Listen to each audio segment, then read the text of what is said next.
Good morning friend. मैं सुनील सूर्यवंशी स्वागत करता हूं आपका मेरे अपने यूट्यूब चैनल पे। दोस्तों, आज की क्लास में हम लोग देखने वाले रेशियो एंड प्रोपोर्शन, अनुपात और समानुपात। दोस्तों, हर एग्जाम में यहाँ से क्वेश्चन बनता है, तो वीडियो को आपको कंप्लीट देखना है। और कभी आपको वीडियो पसंद आता है तो वीडियो को लाइक करना और चैनल को सब्सक्राइब करना है। तो चलो शुरू करते हैं। तो यहाँ पे आपको हेडिंग लगाना है रेशियो एंड प्रोपोर्शन, अनुपात और समानुपात। तो सबसे पहले हम लोग देखेंगे कि रेशियो क्या होता है और प्रोपोर्शन क्या होता है, अनुपात क्या होता है और समानुपात क्या होता है। देखिए, कभी भी आपको इस टाइप का स्ट्रक्चर दिखेगा आपको कि ए अनुपात बी, तो इसका मतलब होता है कि इसको इस तरीके से लिखना होता है। एक्चुअली ये जो सिंबल होता है, ये जो दो डॉट है, इसका मतलब होता है रेशियो, यानी ये रेशियो का सिंबल है। और इसको हिंदी में अनुपात कहा जाता है। तो ये आपको याद रखना है। और यहाँ यहाँ पे आपको दिखेंगे चार डॉट। तो ये जो चार डॉट होते हैं उसका मतलब होता है प्रोपोर्शनल, उसका मतलब होता है प्रोपोर्शनल, प्रोपोर्शन। और इसको हिंदी में कहा कहते हैं समानुपात। तो ये दो पॉइंट आपको याद रखना है। सबसे पहले अपने को याद रखना है कि इस टाइप का कुछ भी सिंबल दिखेगा तो उसको अपन लिखेंगे कुछ इस तरीके से। और ये जो दो डॉट होता है उसका मतलब होता है रेशियो, अनुपात। और ये जो चार डॉट होते हैं उसका मतलब होता है प्रोपोर्शन, समानुपात। अब आपको एक पॉइंट याद रखना है कि आपको कभी भी कुछ इस टाइप का स्ट्रक्चर दिखेगा कि ए अनुपात बी, समानुपात सी अनुपात डी। तो आपको इतना सा याद रखना है कि इसको अपन लिखेंगे किस तरीके से। तो इसको अपन लिखेंगे कुछ इस तरीके से, a upon b is equal to c upon d. ये जो दो डॉट होता है उसको अपन लिखते हैं इस तरीके से, जहां यहाँ पे अपन ने बताने की कोशिश की थी। और ये जो समानुपात होता है इसका मतलब होता है इज इक्वल टू। और ये फिर से अपन लिखेंगे इसको कुछ इस तरीके से। तो कभी भी आपको इस टाइप का स्ट्रक्चर दिखेगा तो उसको अपन लिखेंगे कुछ इस तरीके से। और यहाँ पे आपको याद रखना होता है, कभी मान लो इज इक्वल टू का सिंबल है यहाँ पे, तो आपको एक चीज याद रखना है कि ऊपर से ऊपर वाली संख्या और नीचे से नीचे वाली संख्या कभी कटती है तो काट सकते हैं। बट मान लो नहीं कट रहा है तो फिर इसका क्रॉस मल्टीप्लाई करेंगे। तो इसका मल्टीप्लीकेशन होगा इसके साथ और इसका मल्टीप्लाई होगा इसके साथ। तो आपको लिखना है इसको कुछ इस तरीके से कि ए गुनीला d is equal to c गुनीला बी। तो ये पॉइंट आपको याद रखना है। देखिए, आपको इतना सा याद रखना है कि कभी ऊपर से ऊपर वाली संख्या और नीचे से नीचे वाली संख्या कटती है तो काटेंगे, बट नहीं कट रहा है तो फिर अपन क्रॉस मल्टीप्लाई करेंगे। तो इसका मल्टीप्लाई हो जाएगा इस संख्या के साथ और इसका मल्टीप्लाई होगा इस संख्या के साथ। तो इतना पॉइंट आपको याद रखना है। आई होप इतना आपको समझा होगा। आइए देखते हैं type number first. Type number first, type number first. दोस्तों, मैक्सिमम क्वेश्चन इस टाइप से आते हैं, तो ये टाइप आपको अच्छे से पढ़ना है। टाइप नंबर फर्स्ट में आपको क्वेश्चन दिखेंगे कुछ इस तरीके से। ये आपको मैं क्वेश्चन लिखता हूँ, क्वेश्चन नंबर फर्स्ट। क्वेश्चन आपको दिखेंगे, यदि ए अनुपात बी इज इक्वल टू 4:5 तथा बी अनुपात सी इज इक्वल टू 2:3 हो तो हमें फाइंड करना होता है ए अनुपात बी अनुपात सी का मान क्या है, का मान क्या है। तो दोस्तों, टाइप नंबर फर्स्ट में आपको कुछ इस टाइप के क्वेश्चन दिखेंगे, जहां पे आपको दिया है ए अनुपात बी इज इक्वल टू 4:5 और बी अनुपात सी इज इक्वल टू 2:3। तो ऐसी कंडीशन में अपने को निकालना है ए अनुपात बी अनुपात सी बराबर क्या होगा। तो सबसे पहले अपने को ध्यान रखना है, एक्चुअली ये पॉइंट आपको याद रखना है। आपको दिया है कि ए अनुपात बी इज इक्वल टू 4:5 और आपको फिर दिया है कि बी अनुपात सी इज इक्वल टू 2:3। और ऐसी कंडीशन में अपने को निकालना है कि ए अनुपात बी अनुपात सी बराबर कितना। तो आपको सबसे पहले ये पॉइंट याद रखना है कि जो पहले संख्या आएगा उसका वैल्यू पहली वाली संख्या होगा और जो बाद में संख्या आएगा उसका वैल्यू बाद वाली संख्या होगा। जैसे यहाँ पे बी पहले आया तो बी का वैल्यू कितना होगा, 2 होगा। और यहाँ पे जो सी आया तो सी का वैल्यू कितना होगा, 3 होगा। तो ऐसी कंडीशन में अपने को निकालना है ए अनुपात बी अनुपात सी। तो इसको किस तरीके से सॉल्व करेंगे, देखो सिंपल तरीका होता है। इसको लिखेंगे अपन कुछ इस तरीके से, ए का वैल्यू कितना है यहाँ पे 4, बी का वैल्यू कितना है यहाँ पे 5। अब यहाँ पे नेक्स्ट लाइन में बी का वैल्यू दिया 2, तो अपन अब यहाँ पे लिखेंगे नेक्स्ट लाइन पे, यहाँ पे अपन बी का वैल्यू लिखेंगे और सी का वैल्यू कितना था 3, तब यहाँ पे लिखेंगे अपन सी का वैल्यू। तो आपको कुछ इस तरीके से लिखना होगा, पहले ए बी का वैल्यू लिखना है, उसके बाद अपने को बी सी का वैल्यू लिखना है। अब मल्टीप्लाई होगा तो इसका मल्टीप्लाई इसके साथ करेंगे, इसका मल्टीप्लाई इसके साथ और इसका मल्टीप्लाई इसके साथ। तो मल्टीप्लाई करने के बाद जो आंसर निकल के आएगा वो इसका आंसर होगा। तो इसका मल्टीप्लाई तो 4 × 2 कितना हो जाएगा 8।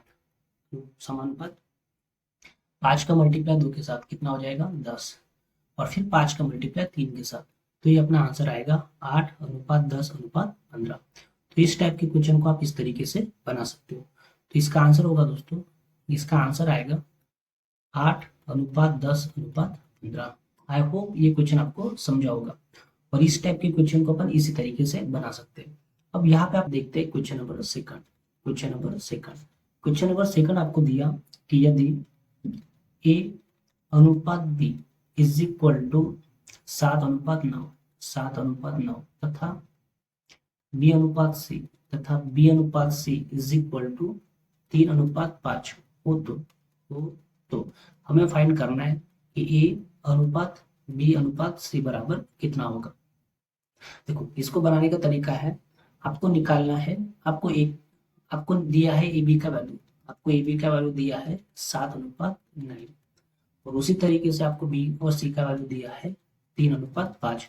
तो ऐसी कंडीशन में अपने को निकालना है ए अनुपात बी अनुपात सी बराबर कितना होगा। तो आपको यहाँ पे पता है कि जो पहले आएगा उसका वैल्यू पहले होगा, जो बाद में आया उसका वैल्यू बाद का होगा, जो पहले आया उसका वैल्यू पहले होगा, जो बाद में आया उसका वैल्यू बाद में होगा। तो अपने को कुछ इस तरीके से लिखना है कि ए अनुपात बी अनुपात सी। अब ए का वैल्यू कितना था 7, तो यहाँ पे लिखेंगे अपन ए का वैल्यू। फिर बी का वैल्यू कितना था 9, तो अब यहाँ पे लिखेंगे अपन बी का वैल्यू। फिर यहाँ पे बी का वैल्यू कितना था, तो बी का वैल्यू 3 था, अब यहाँ पे लिखेंगे अपन। और सी का वैल्यू कितना था 5, तो अब इसको इस तरीके से लिखेंगे। तो अपने को संख्या को कुछ इस तरीके से लिखना है, और उसके बाद अपने को करना है मल्टीप्लीकेशन। इसका मल्टीप्लाई इसके साथ, इसका मल्टीप्लाई इसके साथ, और इसका मल्टीप्लाई इसके साथ।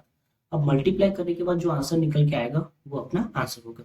तो 7 गुणिला 3 कितना होगा 21, 9 गुणिला 3 27, और 9 5 45। तो ये अपना आंसर आएगा। और आपको एक पॉइंट हमेशा याद रखना है, देखिए यहाँ पे आंसर कितना आया था अपना 21, 27, 45।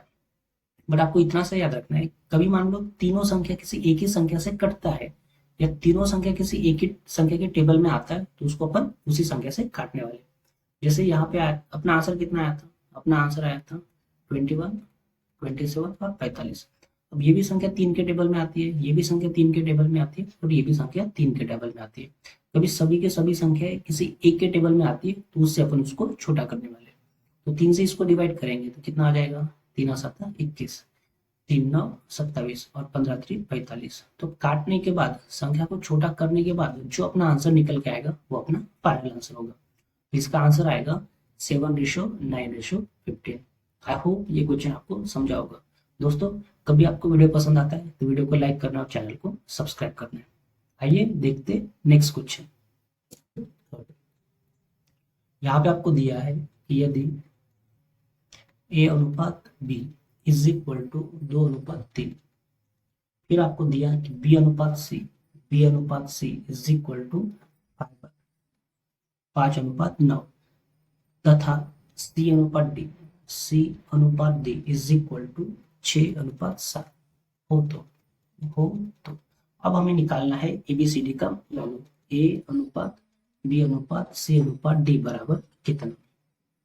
देखिए, क्वेश्चन को समझने की कोशिश करते हैं। इसके पहले जो क्वेश्चन थे वहां पे आपको दिया था कि ए बी का वैल्यू दिया था आपको 2:3, फिर आपको बी सी का वैल्यू दिया था, फिर आपको बी सी का वैल्यू दिया था 5:9, और उस कंडीशन में अपने को निकालना था ए अनुपात बी अनुपात सी बराबर कितना।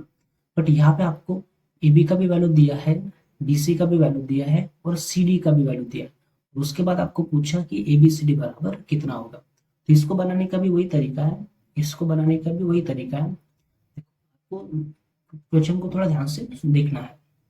यहाँ पे ए का वैल्यू कितना था, यहाँ पे ए का वैल्यू था 2, तो अपन यहाँ पे लिखेंगे 2। फिर यहाँ पर बी का वैल्यू कितना था 3, तब यहाँ पे लिखेंगे अपन 3। उसी तरीके से बी का वैल्यू यहाँ पे कितना था 5, तब यहाँ पे लिखेंगे बी का वैल्यू 5, और यहाँ पे सी का वैल्यू कितना था 9, अब यहाँ पे लिखेंगे अपन सी का वैल्यू। तो इस तरीके से अपने को सॉल्व करना है। अब इनका मल्टीप्लीकेशन करना है, तो इसका मल्टीप्लाई इसके साथ, इसका मल्टीप्लाई इसके साथ, और इसका मल्टीप्लाई इसके साथ। तो ये कितना हो जाएगा, ये हो जाएगा 10, ये हो जाएगा 15, और ये हो जाएगा 9 3 27। आई होप ये आप समझ रहे हो। इसका मल्टीप्लाई इसके साथ 10, इसका मल्टीप्लाई इसके साथ 15, तो इसका मल्टीप्लाई इसके साथ 27। तो ये वैल्यू निकल गया है एबीसी का। और अपने को वैल्यू निकालना है ए अनुपात बी अनुपात सी अनुपात डी। तब यहाँ पे अपन लिखेंगे सी का वैल्यू, तो सी का वैल्यू कितना है 6, तब यहाँ पे लिखेंगे इसका सी का वैल्यू 6, और जो डी है उसका वैल्यू लिखेंगे अपन 7 यहाँ पे नेक्स्ट लाइन में। इस तरीके से अपने को इसको लिखना है। कभी आपका क्वेश्चन इस तरीके से आता है तो हमें इसको इस तरीके से बनाना होगा। आई होप ये आप समझ रहे हो। अब इसका मल्टीप्लाई करना है अपने को सभी के साथ। 6 का मल्टीप्लाई होगा 10 के साथ, 6 का मल्टीप्लाई होगा 15 के साथ, और 6 का मल्टीप्लाई होगा 27 के साथ। और ये जो 7 बच गया उसका मल्टीप्लाई होगा लास्ट वाली संख्या के साथ। तो आइए इसका मल्टीप्लीकेशन करते हैं। तो 10 गुनीला 6 कितना हो जाएगा? 60 हो जाएगा। 15 से 90 हो जाएगा। और फिर 27 को मल्टीप्लाई करना है 6 के साथ। तो 27 का मल्टीप्लाई 6 के साथ, 7 से 42, 4, 6 2 12, 12 और 2 16, तो 162। तो यहाँ पे आएगा 162। और फिर 27 का मल्टीप्लाई करेंगे अपन 7 के साथ। 7 7 50, हाथ का 9, तो ये कितना हो जाएगा? 189। तो इस तरीके से अपने को सॉल्व करना होता है। बट ये अपना आंसर नहीं आएगा क्योंकि संख्या कभी छोटा होता है, तो संख्या किसी एक ही संख्या से कटता है तो उसको अपन काटेंगे। तो अपना आंसर कितना आएगा? देखिए यहाँ पे कितना था? 60, 90, 162, 189। तो संख्या कभी छोटा होता है तो उसको छोटा करना है। तो 3 से इसको डिवाइड करेंगे। तो 3 से ये कट जाएगा कितने बार? 20 बार। 3 से ये कटेगा कितने बार? 30 बार। 3 से काटेंगे इसको। 3 5 15, 3 6 12, और 3 से कट रहा 3 3 9। तो संख्या को काटने के बाद ये जो आंसर निकल के आएगा ये अपना फाइनल आंसर होगा। क्योंकि संख्या किसी एक ही संख्या से कट रहा है तो उसको काटना पड़ेगा। तब अपना आंसर है, अपना फाइनल आंसर आएगा 20 अनुपात 30 अनुपात 54 अनुपात 63। आई होप ये आपको समझा होगा। आइए फिर से देखते हैं नेक्स्ट क्वेश्चन। दिया है कि यदि ए अनुपात बी इज इक्वल टू 1 अनुपात 2, बी अनुपात सी इज इक्वल टू 2 अनुपात 3, तथा सी अनुपात डी इज इक्वल टू 4 अनुपात 5 हो तो अपने को फाइंड करना है कि ए अनुपात बी अनुपात सी अनुपात डी बराबर कितना। दोस्तों इस टाइप के क्वेश्चन को बनाना है तो आपको सिंपल ऐसा लिखना है कि पहले लिखना है आपको ए बी, और उसके बाद लिखना है आपको सी। अब ए का मान कितना था? 1, तो यहाँ पे अपन 1 लिखेंगे। बी का वैल्यू कितना था? 2, तो यहाँ पे लिखेंगे अपन बी का वैल्यू। उसके बाद बी का वैल्यू कितना था? 2, तब यहाँ पे इसको अपन लिखेंगे। और सी का वैल्यू कितना था? 3, तब यहाँ पे अपन इसको इस तरीके से लिखेंगे। अब इसका करना है अपने को मल्टीप्लीकेशन कुछ इस तरीके से। तो ये कितना हो जाएगा? 2 1 जा 2, 2 दूने 4, और 2 3 6। पर देखो दोस्तों कभी संख्या कटता है, संख्या छोटा होता है तो उसको छोटा करेंगे, इसको अपन आधा आधा करेंगे। तो ये कितना हो जाएगा? ये हो जाएगा 1 2 3। अब उसके बाद अपने को लिखना है सी और डी का वैल्यू। तो सी का मान कितना था? 4, तब यहाँ पे लिखेंगे अपन सी का वैल्यू। और डी का वैल्यू कितना था? डी का वैल्यू कितना था? 5, तब यहाँ पे लिखेंगे अपन डी का वैल्यू। अब इस तरीके से इसको सॉल्व करना है। अब इसका मल्टीप्लाई करने के बाद जो आंसर निकल के आएगा वो अपना आंसर फाइनल आंसर होगा। तो यहाँ पे निकल के आएगा ए अनुपात बी अनुपात सी अनुपात डी। ये कितना हो जाएगा? 4 1 4, 4 दूने 8, 4 3 12, और 5 3 15। तो ये अपना आंसर निकल के आएगा 4 अनुपात 8 अनुपात 12 अनुपात 15। तो इस तरीके से अपने को इस टाइप के क्वेश्चन को सॉल्व करना होता है। आई होप ये क्वेश्चन आपको समझा होगा और वीडियो आपको पसंद आ रहा होगा। दोस्तों कभी आपको वीडियो पसंद आता है तो वीडियो को लाइक करना और चैनल को सब्सक्राइब करना है। तो आइए अब कुछ क्वेश्चन आपको कमेंट करके मुझे बताना है। आई होप ये वीडियो आपको पसंद आया होगा। दोस्तों कभी आपको वीडियो पसंद आता है तो वीडियो को लाइक करना और चैनल को सब्सक्राइब करना है। और इस क्वेश्चन का आंसर आपको कमेंट करके मुझे बताना है। धन्यवाद।